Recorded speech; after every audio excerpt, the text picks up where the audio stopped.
सीधे अब फरीदाबाद का रुख करते हैं, जहां मनोहर लाल खट्टर भी मौजूद है और क्या कुछ कह रहे हैं, चलिए सीधे सुनवाते हैं। गुर्जर जी, श्री विपुल गोयल जी, सुभाष सुधा जी, डॉक्टर किशन मिड्ढा जी, मंचासीन अन्य सभी मंत्रीगण, विधायकगण, उपस्थित सभी सज्जन वृंद, भाइयों बहनों, पत्रकार मित्रों, साथियों, आज का ये दिन वास्तव में बहुत ही एक आत्मनिरीक्षण का एक विषय है, क्योंकि जो घटनाक्रम जिसकी जानकारी आज बहुत से लोगों ने दी है, बहुत कम लोग हैं जो इस घटनाक्रम के प्रत्यक्षदर्शी हैं।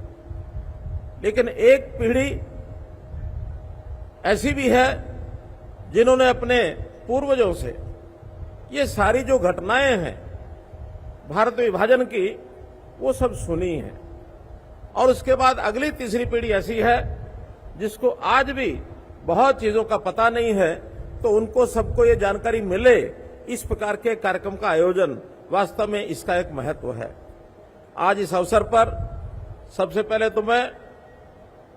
देश की स्वाधीनता का दिन 15 अगस्त, उसकी पूर्व संध्या पर आप सबको देश की स्वतंत्रता की बहुत बहुत बधाई और बहुत बहुत शुभकामना देता हूं। भाइयों बहनों, देश का विभाजन और अगले दिन आजादी का दिन, अगर इन दोनों को जोड़ के देखा जाए तो एक अवसर ऐसा है जो हमें आनंदित करता है, खुशी देता है कि जिस भी रूप में मिली, लेकिन हमको आजादी मिली। उस आजादी की, स्वतंत्रता की खुशियां लगातार हम पिछले 78 वर्ष से मना रहे हैं। वहीं दूसरा सत्य भी है कि 78 साल पहले जिस दिन आजादी मिलनी थी 15 अगस्त को,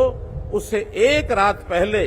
14 अगस्त को ये देश जिसको हम भारत माता कहते हैं, भारत माता के दो बाजू काट करके और धड़ से अलग कर दिए गए, एक पूर्वी पाकिस्तान, एक पश्चिमी पाकिस्तान।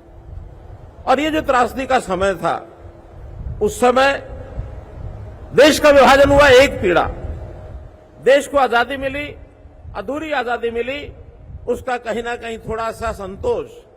ये सब तो है। लेकिन लाखों लोग जो अपना घर परिवार छोड़ करके और जो भारत देश है, स्वतंत्र देश है, इसकी ओर चल पड़े, और जो उनके साथ बीती, उसका वर्णन करना वास्तव में बहुत ही मन को पीड़ा देता है। मुझे तो स्वयं